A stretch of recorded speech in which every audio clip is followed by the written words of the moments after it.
Hello दोस्तों, मैं हूं डॉक्टर विवान और ये हमारे पास एक बेबी आया है नर्सरी में दूसरे हॉस्पिटल से रेफ़र होकर। बहुत ज़्यादा क्रिटिकल कंडीशन है इसकी और कुछ इस तरह के इसके वाइटल्स आ रहे हैं, देख सकते हैं आप। अब हम जल्द ही इसको वेंटिलेटर कनेक्ट करेंगे। सैचुरेशन इसका 87 फ़िलहाल आ रहा है, वैसे तो और भी ज़्यादा डाउन हो रहा था। बच्चे की जो वेंटिलेटर सेटिंग्स होती हैं वो वेट के अकॉर्डिंग होती हैं। तो अभी फ़िलहाल हम SIMB मोड पे डालने वाले हैं बच्चे को।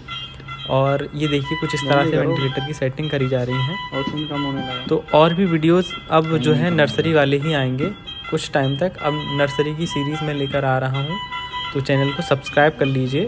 और देखिए जो 87% ऑक्सीजन थी, अब FiO2 हम 100% पे लेंगे। जो वेंटिलेटर की तरफ से हम FiO2 देने वाले हैं वो 100% देंगे। और कुछ इस तरह की वेंटिलेटर सेटिंग्स होने वाली हैं। बेंट की सेटिंग्स भी मैं आपको धीरे धीरे करके समझाऊंगा इन वीडियोस के माध्यम से, तो चैनल को फ़िलहाल सब्सक्राइब कर लीजिए। ये बेबी जो है प्री टर्म का बेबी है, समय से पहले बच्चा हुआ था और रेस्पिरेटरी डिस्ट्रेस में है क्योंकि लंग्स प्रॉपर तरह से जो है इसके डेवलप नहीं हो पाए समय से पहले पैदा होने के कारण, और सीजर के द्वारा हुआ है ये बेबी। दूसरा बेबी है अपनी माँ का।